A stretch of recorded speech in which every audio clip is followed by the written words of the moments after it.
The flowers are blooming in Minnesota, ladies and gents. We'll talk about Flowers' debut and circle back on the goalie debate one last time. Speaking of newbies, Tyson Jost joins us to talk about joining the Minnesota Wild and answers your fan questions. As always, we're created by New Voice Studios, presented by SotaStick, brought to you by Jim Beam and BettorEdge. This is Season 3, Episode 118. SotaStick is constantly releasing the best homage gear to Minnesota. Pay your respects to ODR with an association tee or hoodie, or snake any variety of palm beanies for the below zero temps. There's even a Bardown Beauties one for you to grab. Code Bardown Beauties always gets you 15% off all purchases at SotaStick.com. At Jim Beam, they know the importance of tradition, like chanting "Let's play hockey" prior to the start of each game, or playing the state of hockey anthem after a Wild win. This season, raise one to your fan family with the bourbon that invites us all to come as friends and leave as family. Jim Beam Bourbon Whiskey, the official bourbon whiskey partner of the Minnesota Wild and XL Energy Center. Remember, drink smart. Jim Beam Kentucky Straight Bourbon Whiskey, 40% alcohol by volume, copyright 2021, James B. Beam Distilling Company, Incorporate, Claremont, Kentucky.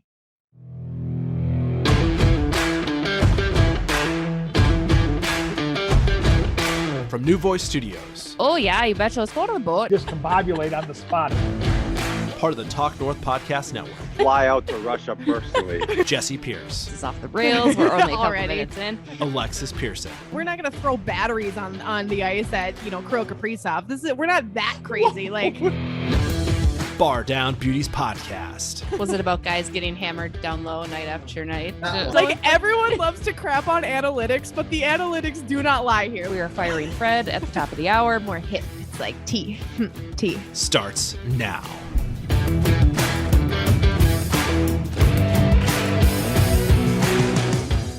Hello, everybody. We're back. I'm Jesse Pierce. She's Alexis Pearson. He's producer Fred. What is going on, Alexis? How's Florida? You're not there on vacation, so I won't fire you or do anything egregious. You are down there calling hockey games because that makes sense. But how's it going down there? It's good. It's good. Weather is nice. The games have been fun so far. We're recording this on a Sunday morning, so we got semifinals tonight and then the championship on Monday night, which means you guys, if you listen to this or watch this before Monday night, you can tune into that. It's going to be 8 p.m. Central Time on ESPN2 if you guys want to watch. So hopefully our Whitecaps are playing in it. We'll find out by the end of the day today. But yeah, last trip of this for the year, and then I get to stay home for a long period of time, which will be nice as well. Will it be nice though? I mean, it's yeah. Florida, Listen, I'm a homebody. I like to be at home. I'm not going to complain about the weather. It's great I get to come down here, but I am a homebody, so I'll be happy once I get to stay home for a while. I mean, the fans last night at XL Energy Center booed the weather girl so loud, like the poor thing, because there are negative temps coming up. It ain't good. Speaking of the fans at the XL Energy Center last night with a 3-2 overtime victory against Columbus. Marc-Andre Fleury, baby. He makes his debut in a Minnesota Wild sweater, pads, helmet, still not in yet. He will be getting to those. The colors were changed, which was nice, Hope he keeps the old nostalgic looking pads. But Alexis, did you catch the game last night? What did you think of Flowers' debut? I love that we threw a bouquet of flowers. Yes, that was incredible. Nice touch. Beautiful. That's a new thing now. Please make it happen every game. But what did you think of Flower in his debut? Yeah, I did get to watch it. I got to give a shout out to my boyfriend who called me from hanging out with his friends to give me the ESPN Plus password so I could watch it from my hotel. So boyfriend of the year. Thank you. Appreciate you. So I did get to watch it. I was impressed with the way Fleury played. I think the Wild were the better team for 85% of that game. So I didn't think Fleury had to necessarily stand on his head, but he did make some really big saves. And then obviously once you get to OT, you really need your goalie to stand up, and he helps get them the win. He looked very much like the Fleury we all know and love. Kind of flying around and doing the big things, and he made a couple big he's coming out of his crease, and the thing I like the most is obviously it's nice to see him get a win in his debut. With how excited everyone is to have him, it would have been really sour to have the Wild go out and lose that game. Whether it was his fault or not, it would have stunk. So the fact that he got the win was big. And just seeing how happy he was to be there. I mean, if people listen to the post-game interview with Leah Hextall, he was just talking about how he thinks the Wild are a contender, and that's why he wanted to come here, and he was very excited about it. And just the big smile in the post-game interview. We Minnesotans love when people want to be here in Minnesota. So it was a very good feeling to see all of that. So yes, debut by Fleury was great. Flowers by the fans were great. Incredible all around. I mean, yes, we'll see how the tandem goes moving forward. Minnesota Wild hosting Colorado today. Cam Talbot gets that start. Cam Talbot's been playing well too. He's won 7 straight. So We love to see it. Now there's gotta a ask you quick. discrepancy. What? Oh, I was What? going to say, what do you think they're going to do with the goalies? Do you think they're going to split? Do you think they're going to go more Cam, more Flower? How do you think they're going to roll? You know what was fantastic about us media jackals, as Pat Micheletti likes to call us, is like day one when Flower gets in, that's the first thing we all ask Dean. Like, so what are you going to do about the goalies? And he's like, can we just take it day by day? Can we just go? I mean, I thought Dean, which is what he's been doing all year. So. Right. Like I thought Dean had a very great quote the other night. I think it was Thursday, where he had said, you know, why can't we have two good goalies? Why can't we get two goalies rolling? Why can't we do that? Now to go 50-50, I don't think you can do that because you're going to mess up. I mean, I'm curious to see how Cam responds taking a little bit of a break, right? Like you want to get a goalie hot. You know what Fleury's capable of, but Cam again has been playing well. Now we have a discrepancy with our goaltending. Help us settle the argument. Settle the argument. It's been an ongoing debate. Obviously, I have been critical of the goaltending. I feel like I won the argument by them going out and trading Kaapo Kähkönen, not in exchange for Marc-Andre Fleury. That was a totally separate trade. Yeah, it was. But I, again, had an issue with the tandem. I didn't trust that tandem. And I think I am correct because Billy G did, in fact, go out, make a goaltending change because the goalies were not doing well. And I think I'm right. But I think here's the way I view it. I think there's definitely something to be said about that. And the way that I look at it is that doesn't necessarily mean that the goaltending tandem was bad. I think what this indicates more so to me is that Bill Guerin didn't think Kaapo was a Stanley Cup winning goalie right now this season. And I don't think that means he's a bad goalie. I just think he means everyone else he sees as a Stanley Cup winning team. And he just wanted that one extra piece to bring that in. So I think it's kind of a combination. Who knows what you're saying? You're saying they for sure would not have made it to the Stanley Cup with no, Kaapo this I am for sure. I am saying that 100%. Wow. There's two things with that. All right. Okay. I think the trade of Kaapo is because it's easier to trade a young goalie. You're not going to get much back for Cam Talbot. You're not getting even a Middleton back for Cam Talbot. So there's that. They obviously didn't see Kaapo as the future. They got Marc-Andre Fleury because they know he can perform in the playoffs and they have a little bit of a, can Cam Talbot do that? Marc-Andre Fleury absolutely can. It's been proven. You know, you're willing to make that conditional first round pick in exchange for that. So I think I'm right. I think I was so happy when the trade happened, not because Marc-Andre Fleury was coming here, because I was vindicated. I was right. I love the trade. Listen, I'm happy he's here. good. I'm happy he's here. I think a lot of people thought I was like mad that we got Marc-Andre Fleury. I'm like, hey, if Billy G thinks this is the solution to making the Wild a Stanley Cup winning team, I'm not going to complain about it. So I just think I was worried about the fact that I do think Kaapo has a bright future in the NHL. And I agree that I don't know if this season was that season for him, but I really think now with Marc-Andre Fleury, you've got, I thought Cam Talbot played very well in the playoffs last year. Obviously this season, there's been stretches where he struggled. So there's the concern of, okay, can he play that same way again in the playoffs? But now did Marc-Andre Fleury play better in the playoffs last year? Cause they won. He made one more save. Yes. But I think they went toe to toe. And I think people were surprised by that. Would you agree? People were surprised by Cam Talbot's performance? Good. I mean, I disagree with that. He's fine. He's fine. I will always say that he is fine. And he's a very nice person. I like him, but I think now they've got a very, very solid tandem because you've got a Stanley Cup winning goalie, right? I mean, Kaapo is not that. So you've got a guy who's been there, done that before. You've got a guy who's later on in his career. So he's got the experience, not just having won Stanley Cups, but playoff experience, period. And I think you add that in with what Cam Talbot offers. And I think Cam Talbot and Marc-Andre Fleury are two pretty different kind of goalies, the way they play the game. And so I really like that balance you've got now. And I'm excited about it. I'm not going to say that means Kaapo sucks. And you know, that's what that is.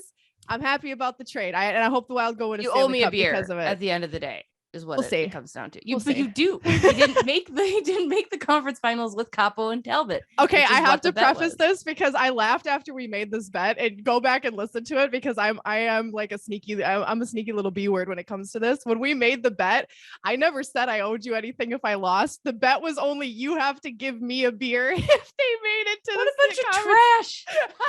No, and I didn't even realize it until after. I was like, oh, we never said what I have to give her. So I think it's only fair if I give you a beer, even though we never agreed that, because that's what you would have given me. Anyway, I don't make a bet with me because I'll be a little shady about it. No, she will never admit that this was wrong.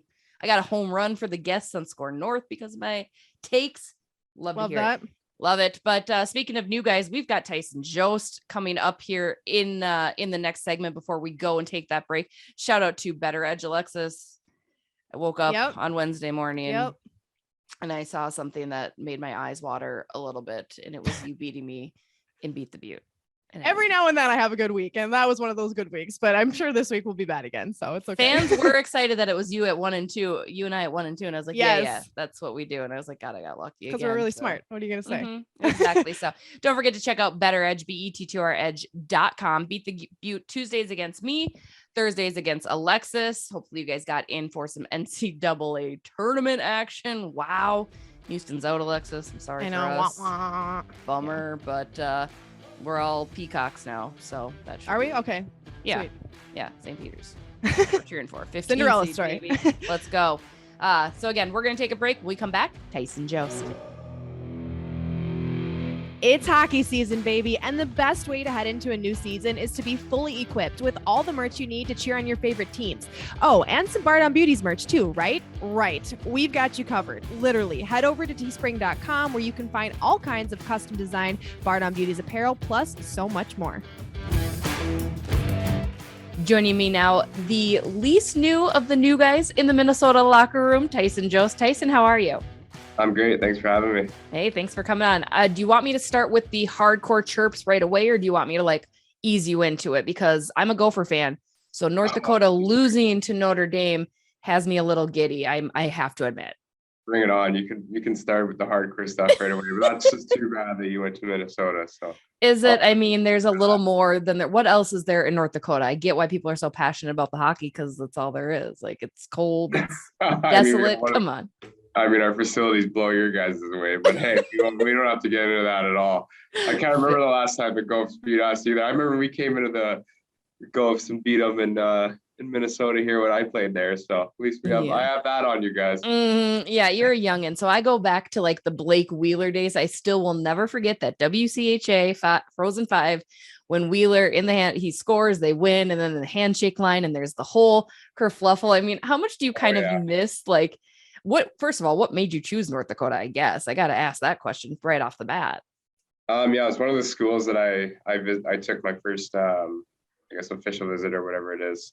I kind of fell in love right when I got on campus. Like right when I saw the rink, I was like, holy smokes, like how can I not come here just because the facilities are so nice. What they did there was just so spectacular. So I was walking around that place and I was just like a kid in a candy shop. I was just basically in awe of how cool it was and how great of a job they did with their facilities. And then obviously talking to Brad Berry, Dane Jackson, and Dave Haxtell at the time. It was just so professional, and I just wanted to be a part of that and part of that culture. And I was really happy with the decision I made. It was a great experience. And it was something I'll cherish for the rest of my life. I mean, I would say we'd let you off the hook, but then now you went and played with Colorado too. So really, we're going to really have to warm you up to Minnesota Wild fans, I think. You scored your first NHL goal against the Minnesota Wild too, right? I know. Yeah, I did. I was just in all the rivals against Minnesota here. So it's pretty funny. Colorado's one of them, and obviously and UND too. So it's funny how things work. I know. What are you thinking so far? You've kind of had the opportunity to settle in Minnesota, making some more moves, some more additions, but how are you feeling? I mean, it's very clear that Bill Guerin, with your addition and the others, is ready to take a big crack at the playoffs here. Yeah, our team's looking great.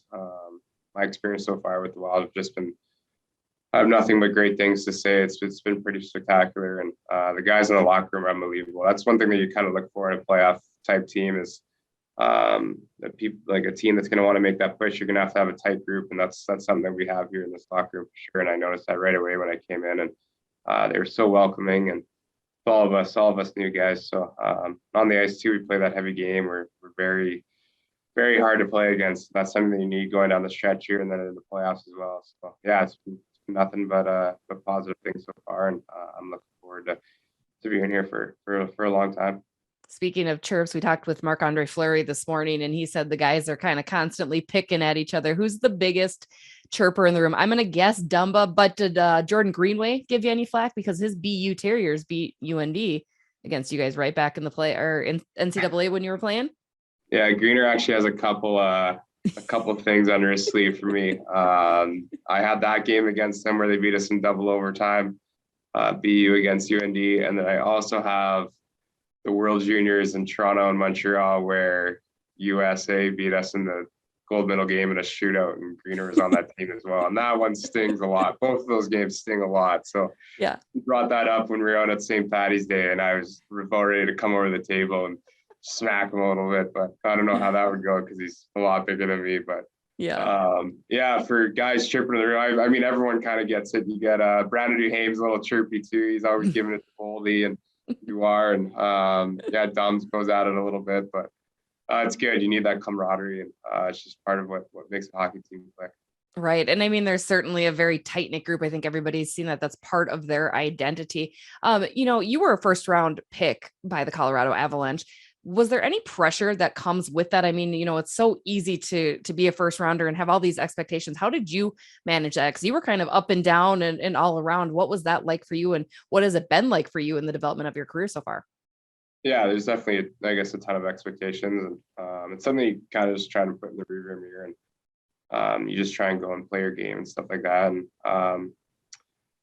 my time in Colorado was awesome. I think I would have liked a little bit more, I guess, opportunity to kind of find my spot a little bit better. But I have nothing but great things to say about that program and everything that went on in those 5 years I was there. And I made incredible friendships with all my teammates and a lot of the staff. And it was a great program. And I mean, when I got the call from Joe and then obviously Billy, I was just so excited that Minnesota was the place I was going. I think it's a place here that I can definitely grow my game and kind of find that offensive ability that I have again. And I think in Colorado I was in more of a defensive role, which is totally fine. And that's something that I definitely grew and became a better player for is kind of finding that PK and more of that defensive shutdown role, which is great because that's going to help me down in my career and kind of building my overall game. But I think here I really want to take another step in my game and build it up. And I'm excited. I think it's a place I can really do it. And it obviously helps because that I went to another playoff contender and such a great city and such a great program. And the guys want to win here. And that's what you want to be a part of. I'm really excited. Yeah, so maybe would have been less thrilled to go to like an Arizona or something like that, right? Probably a different vibe, minus the weather. You could say the weather. They've got the weather, so we'll be nice to them in that. Yeah, I think I'd pick playoffs over weather though anytime. Yeah, right. Exactly. How much are you looking forward to Sunday then? Kind of your first back to back. We see Nico Sturm, who was obviously here with the Minnesota Wild as well. But how much are you looking forward to that, or what do you think that might be like a little bit? Yeah, I'm sure it's going to be unique, I guess. Yeah.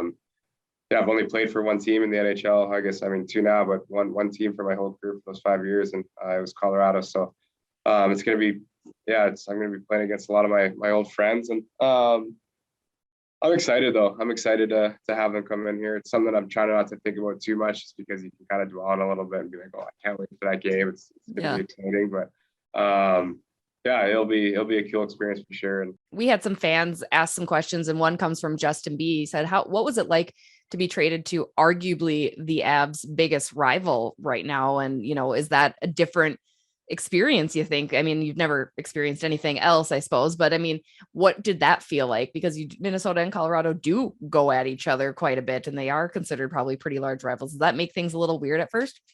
Yeah, when I first heard, I was kind of honestly like, I wasn't shocked, but I was just kind of surprised when they said Minnesota, because I was like, wow, like I didn't think that those two teams would make a trade just with being in the same division. And like you said, they have that history. And I remember games over these past 5 years where it's just been so intense. I remember when like Dubnyk was in Ball Arena in Denver, and we had some games where we kind of ran up the score a little bit, and he's getting booed off. And obviously Dubnyk came to Colorado too, so I knew him a little bit, and he's a great guy, and he was talking about that. And there's just a lot of feistiness between those two teams. When I heard, I was kind of like, oh wow, really?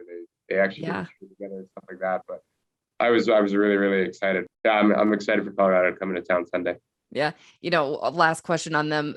Jake B wants to know, on the other side of it, did Colorado view Minnesota as a huge rival? Like Minnesota, I think, sees Colorado. That's the one team. I mean, did Colorado feel the same way, or did they have other teams that were kind of a little bit maybe more on their radar? No, I'd say Mini was definitely one of the big teams for sure. Definitely in like that top 2 or 3 for rivals, 100%. I guess like the Central Division is such a good division. So you have all those teams in there, like Nashville and I'd say Nashville and Minnie were probably in Colorado were our two big rivals for sure. And yeah, I just remember the games that we were having against Minnesota. And I was coming in obviously the XL Center too. You knew it was going to be a tough game, and you're going to go to war. And the fans here are just amazing and incredible. I'll tell you what, it's a lot nicer to be on this side of things, fans here, and yeah, just selling out this place. The energy in here, it's a lot of fun to play in front of. So it's a lot nicer when you're wearing the Wild jersey instead of the Avs jersey when you're playing here too. Yeah, fans can attest to that as well. I want to go back a little bit to your life in general. I know your mom and your sister, you're incredibly close. Have they been out to Minnesota yet to see you play? And tell me a little bit about your guys' relationship, how you've called them the rock in your life for your entire life, really. Yeah, my family is something that's very, very important to me. I guess I'll kind of touch on just to kind of show how cool my mom is. I got traded when we were in Colorado, was in LA. All I had was one bag and one suit. It was a quick little trip, so I didn't pack much. And I got called and I got shipped out here to Minnesota. So being in California, I had like shorts and sandals and stuff like that. The weather's not quite there yet here. So I was struggling for about a week and a half on one outfit and one suit and a couple pair of underwear and stuff like that. And, my mom, the saint she is, she went to Denver and packed up some of my stuff, packed me a couple of bags, and then flew out here to Minnesota. So she actually got a chance to watch last night, and yeah, that just kind of shows just kind of who she is. She's like, I want to help you out here and make sure you're feeling at home and whatnot, and have everything that you need. But yeah, it was I guess touching back to kind of why my family's so important, stuff like that.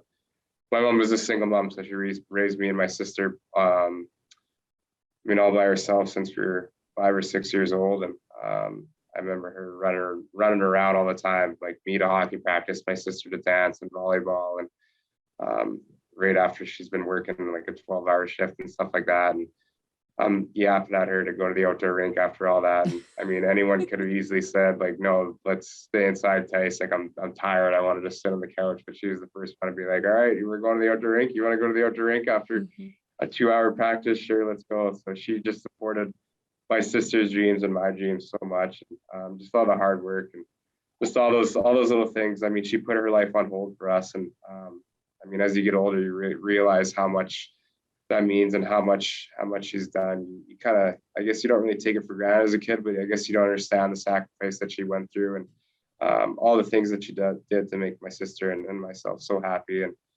I guess I can't forget my grandma and grandpa either. I'm sure you guys have seen some videos of my grandpa of him crying and stuff like that, my first game and my first goal, and eating the popcorn and stuff. But my grandma and grandpa were also a huge part of my life as well. So when my mom would go to work, they would be there and kind of looking after us and stuff like that. And my grandpa would take me to the rink too. So yeah, it was pretty cool. I really respect what my mom did and all the sacrifices she had in her life for me and my sister. And it's something I'll forever be in debt for her. I'll try to do my best to repay her, but it's going to be impossible to do. What's the first gift with that NHL check that you had gotten her? It had to be something really cool, right? Yeah, I mean, I haven't spoiled it yet. I'm hoping to do something cool, but yeah, I just little things like here and there, and just to try and give back. And yeah, we've been talking a little bit about something that we may do down the road, but she always told me, she's like, no, I don't want you to get me anything big or anything like that. Like, knowing her, she's pretty funny like that. But yeah, down the road for sure, I'll hopefully one day I can get her a house or something like that, and retire or whatever. So I know she'll probably hit me for saying this, but yeah, that's something I want to do for sure. Yeah, talk to Billy G, cozy up to him and let him know that you're exactly that in the works, right? Well, speaking of your grandpa, Beth, who apparently must have followed you at North Dakota, wants to know how Grandpa Jim is and what did he think of the trade to Minnesota? Grandpa Jim was pumped. He was super excited. He called me right away, and he actually couldn't travel to Denver just because of the altitude, and it was a little too much for him on his lungs and stuff like that. And that's the first thing he said. He's like, well, I can't wait to come out to Minnesota. He's like, I can finally come and watch some hockey games. And he's really excited. He's calling me. He's like, you need to get me a couple Minnesota hats and some sweaters. He's like, I need some new apparel now. And He always walking around the rinks in Edmonton and St. Albert, where he's from, with his North Dakota gear still, and he's got his North Dakota hat. He's awesome though. That guy's all time. He's probably a bigger celebrity than I am in St. Albert back home. Everybody recognizes him as the crying grandpa, and he's always walking around and talking everyone's ear off. And he just loves hockey. He grew up around the game and coached. Yeah. He's a pretty spectacular man.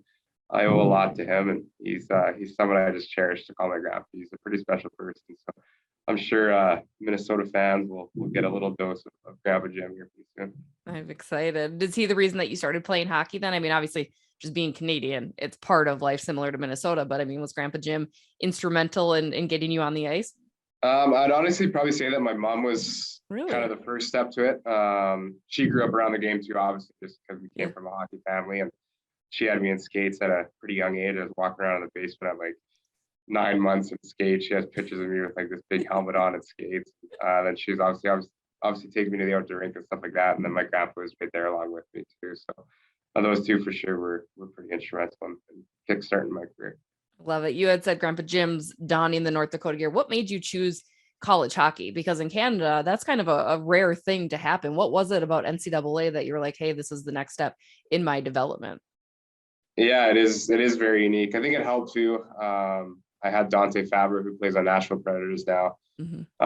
So we both played in Penticton V's junior hockey. We both got drafted to the WHL like right around the same time, both to Seattle teams there in Washington. And I was in Everett and he was in Seattle. So it kind of helped to, I guess, like have a buddy kind of go through the same thing. We had a lot of outside pressure to go to the WHL. That's what a lot of Western Canadian kids do. It was very unique that we went college and we were kind of not catching heat, but a lot of people were like, what are you guys doing? Like, go to the WHL. That's what everyone does. Why are you guys straying away from that path? But we just saw how much development there was in college hockey. And I mean, for myself, like going to North Dakota, there's so many, I guess, cool things there and stuff that can help accelerate my career. And you have the extra practice time, you have the weight room, the shooting areas, you can go on the ice all the time for extra skills. Like I know when I was at Nodak, like I would go to class in the morning and then right when my class was done, I'd rush to the rink and do some skills with Dane Jackson there, the assistant coach, and then you'd get off the ice and then go to practice in another couple hours. So there's just so many little cool things that I thought that could help like elevate my game. And I didn't really know if I would be able to get that in the Western Hockey League, where you're playing a lot more games and you're traveling. It's more of a pro schedule, I guess you could say.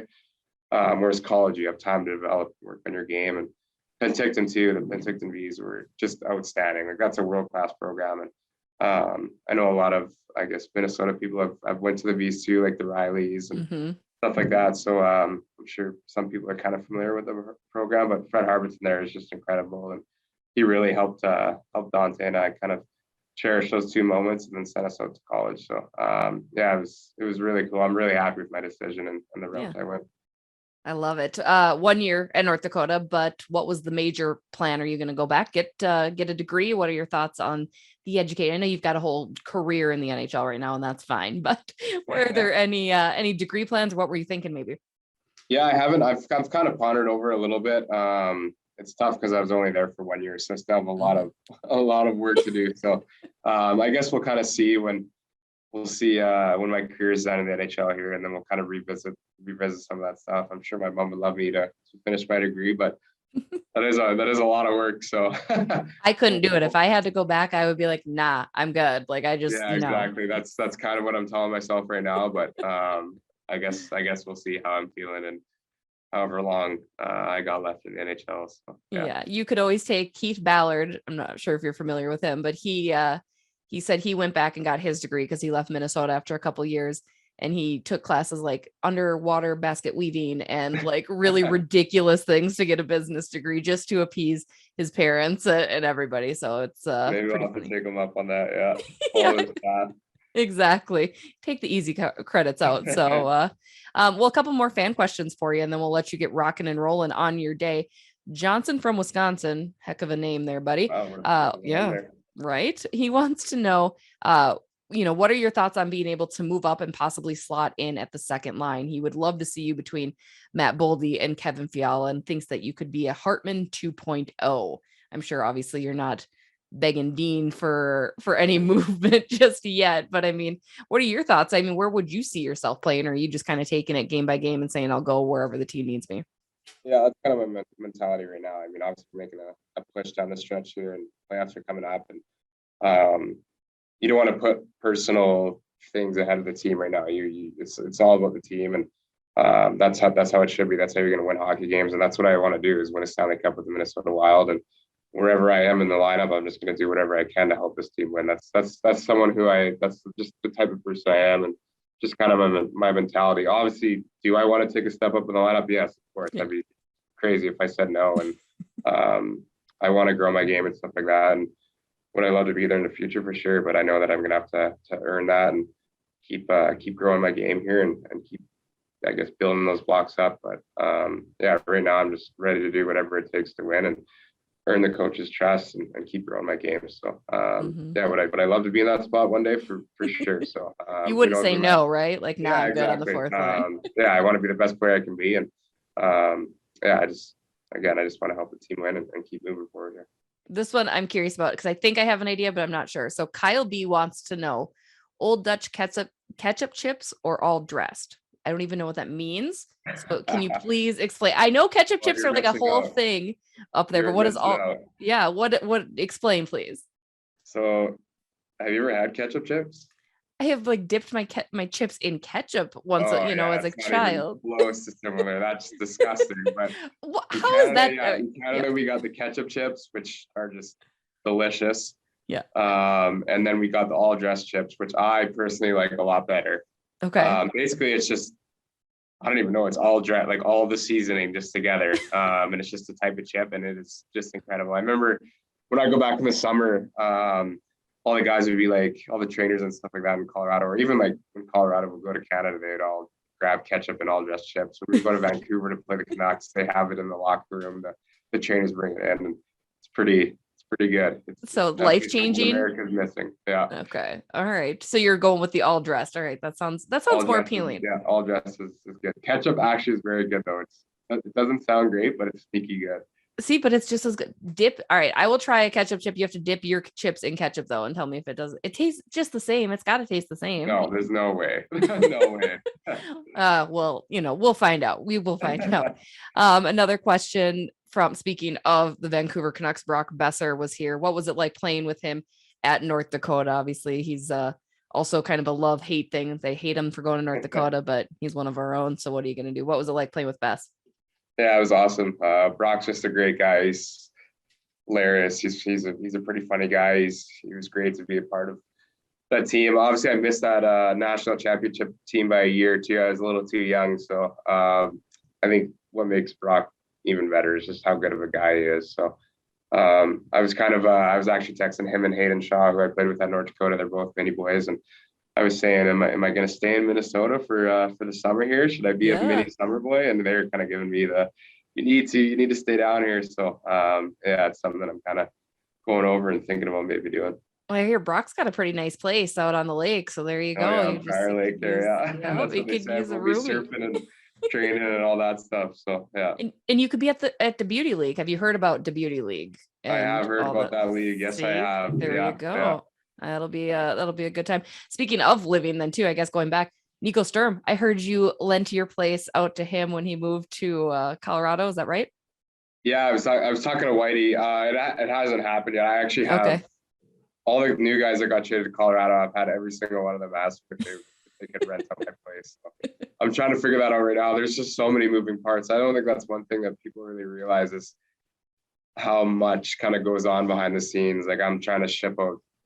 Obviously, I got my mom going to Denver and packing me bags. I got people trying to get in there and moving some of my furniture. I got to get my car down here, and there's just a ton of moving pieces and whatnot. And then obviously finding a place here and stuff like that. So we're trying to go over all the logistics right now and figure out what works best. But yeah, I have half those guys over there asking if they could rent that spot. So who knows what's going to happen. What's the living situation now? Are you like in Spurge's basement, or like what are we doing there with your situation in Minnesota? So a bunch of us are just at the hotel that's right across from the XL Center, just at like a residence inn or whatever. It's got a little kitchenette and stuff like that, which is which is fine. So it's nice, you're close to the rink and stuff like that. You can try and find a place. It's just tough because you're playing every other day and then you're going on the road, and you usually do that before the season, finding spots. But that's one thing I'll say though, is the Wild organization has been great at welcoming me in and making me feel at home, and making sure I'm comfortable and stuff like that. And I'm sure all the other new guys will say the exact same thing. So I'm comfortable right now and happy to be wearing that Wild sweater. Right. And final question before we let you go, Lindsay N wants to know, what's your hair care routine? You do got a nice flow going, like some good salad there, I think. So she wants to know, what's the routine to keep it looking fresh? Funny you ask, actually. So I have very, very curly hair. I just got out of the shower right now, so I don't have the complete curls out right now, but my auntie actually has extremely curly hair too, and her and my mom were trying to figure out stuff. I would like use regular shampoo, and I'd come out after, and it would be this big. It was really hilarious. Like just the puff on it was just absolutely hilarious. If some pictures get out there, it'd just be the funniest thing ever. You can send them my way if you want. Like, I would love to see this. I think the fans on the need internet somewhere. I'm sure some of my boys have used them already, but they got me some curl shampoo or whatever. I mean, I'm not much into the hair. I just throw it in there and get out of the shower, and that's that. Whatever it looks like, it looks like. So I definitely like my curls. I'll keep those for sure. Yeah. So Brock didn't tell you how to like keep the mane all fresh, because I know that's a very big important thing for him. Charming over there, yeah. Pretty boy Brock. Yeah, exactly. I did a cover shoot with him for a USA Hockey Story, and even before, he's like, "All right, so does my hair look okay?" I'm like, "Are we doing this? We're really doing this. I love it. I absolutely love it. It's fantastic." Yeah. Yes. Well, Tyson, thank you so much for taking the time. I'll let you get going. Enjoy the rest of your Friday, and good luck against the Blue Jackets Saturday and against your former Avs on Sunday. Awesome. Yeah. Thank you so much for having me. It was a blast. Hey guys, this is producer Fred. I just want to ask everyone to go out there and spread the word about Bardown Beauties. Leave us a like, share, thumbs up, review, you name it, we want to hear from you. Find us on YouTube, Instagram, Facebook, Twitter, and of course, your favorite podcast app. What's up? We're back. Shout out to Tyson for taking the time to join us. Shout out to Aaron Sickman. As always, actually, you guys will appreciate this. Aaron made sure that we could like correct the lighting as best as he could in that room by like maneuvering it and not just having the wall. So shout out to Sicky for that. That was great. And Tyson was awesome. He's a good dude. Hopefully he can get it popping here in Minnesota and become a fan favorite instead of a constant rival, which I reminded him Would very be quickly nice. He was. Yeah. Right? Because, he scored his first NHL goal against Minnesota. A lot of things NHLers do that. I have noticed that. Like the Wild are notorious for giving NHLers their first NHL goal. It happens at least 2 times a season. It happens, or first career hat trick, or they have 1 goal this season and then they score the game-winning goal in like a very important game against the Wild. It's like, really, like, why do we do this? So yes, thank you for joining. Thank you for coming to the dark side, Tyson Jost. We appreciate you. Yes, we appreciate you. So he's a fun player to watch. Now on to our Up for Debate segment, talking trade deadlines, baby. Which acquisition did we want, Alexis? Break it down for our listeners. Yeah, which one from the trade deadline is your favorite? And I'm going with not including Tyson Jost because we already talked about him last week. So between Delorier, Middleton, and Fleury, which one is your favorite? Could be because you like the player, could be because you think they fill the best gap. Jesse, which one were you most excited? And now that we've seen all 3 of them, which one is your favorite? Honest to God, it's hard. Like, the easy answer is Flower, right? Like, sure. I, especially with my angst at the goaltending position, I kind of like Delorier, though. I think he's kind of my guy. I think, you saw it in the game against Columbus. You're seeing it in the game since him and Middleton have been added. That physical presence has just been so upped, and every game that they have been playing and every game from here on out is going to have that physical dominance. And I think Delorier, and he can move too. He's quick. He moves for a big guy. He does. He moves well. And I think he's found a little bit of chemistry with Tyson and Brandon Duhaime on that 4th line. So I'm going to go D-Lo. Because just to mix it up, I think they were all solid moves, but that's what I'm going to stick with. I'm going to go with D'Lo too. I would say Fleury is a close second. I like all 3 of them. I mean, it's so hard because they all bring something different. They're all 3 different positions. Like, it's hard to say.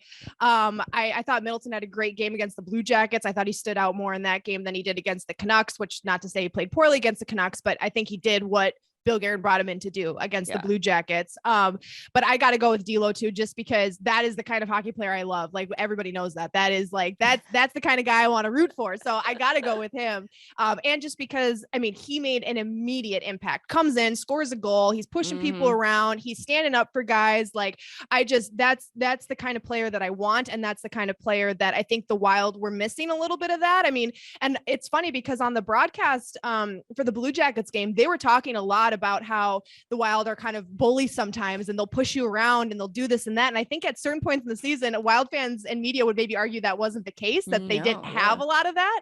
And I don't know if it's just that's how quickly of an impact Delorier and Middleton made, that they're just like, oh, this team's kind of a bully.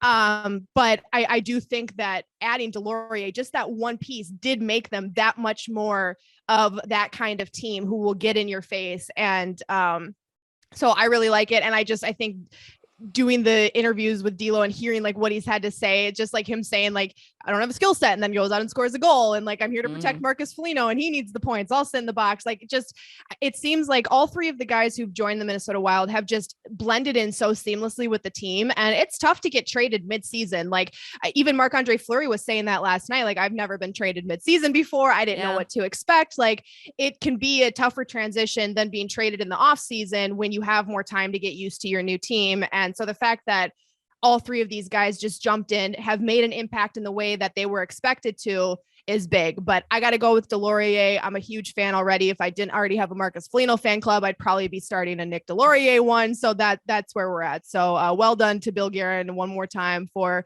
what he did at the trade deadline, and hoping that these pieces that he's added help the Wild to a long run in the playoffs. So I will put one bean in Middleton's pot. I think even on his debut, you didn't really notice him. And for me, that's always been a big thing for defensemen. Like I don't want, because usually when you notice them, it's not for the right things, say that right? all the time Like too, it's totally how it goes. I said that about Kalen Addison when he made his debut. So I think that's really good. And I like having him there with Spurge. It just gives more size than the Goligoski Spurge D pair did.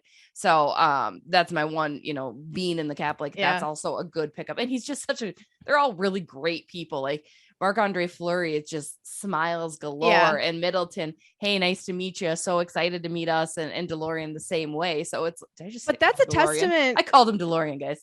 DeLorean, Market. Back to the Future, Trademark it. Great movie. I think that's a testament to this Minnesota Wild team as well, though. Just see how excited these guys are to come join this team, whether it's because you feel welcomed by the other players or because you think this team is a Stanley Cup contender, like Marc-Andre Fleury literally said against the Blue Jackets. So I think that's a huge thing that Wild fans should be proud of, that, hey, these guys want to come play for this team, because there is plenty of trades. Trust me, that happened in the NHL where I think Eric Stahl was in tears when he got traded to Buffalo. I mean, there's certain moves that are made where it's like, that guy doesn't want to go play with that team for whatever reason. The fact that guys want to come to this team, and that Marc-Andre Fleury, before he even got traded, was picturing playing for the Minnesota Wild, that is a huge, huge compliment for Bill Guerin, Dean Evison, and the rest of the Wild crew. So it gives you the warm fuzzies inside to know that guys want to come play for your team. So really excited. Just picturing Eric Stahl so angry in that Buffalo he was literally it was depressed. So sad. It was literally the worst depressed thing ever. But yeah, so that's gonna do it for this week's episode. As always, thank you to everyone for tuning in. Shout out to Talk North for featuring us on their lovely network, to SotaStick.com. Don't forget 15% off with code Bardown Beauties. Go ahead, use that. Pick up a wildflower tee. They got some of those out now. Those are cool. Always good gear. Don't forget to play Tuesdays against me, Thursdays against Alexis, and Beat the Butte with BettorEdge, BETTOREdge.com. We'll even give you the buy-in $10 with code BEAUTS, BEAUTS. Shout out to Jim Beam. Cheers to you. Cheers to me. Shout out to producer Fred for just hanging in there with us every single week when he's not fired. So yeah, and that's going to do it. Thank you again to Aaron Sickman, Minnesota Wild, and Tyson Jost for their time. More great interviews coming up as the season's just getting exciting, folks. So hop on the wagon if you haven't already. As Alexa says, don't be a hater, be a lover. Something like paraphrasing, right? That is correct. Yep. That is correct. Be a lover. All right, guys. Have a great rest of your week. We'll talk to you later. Bye.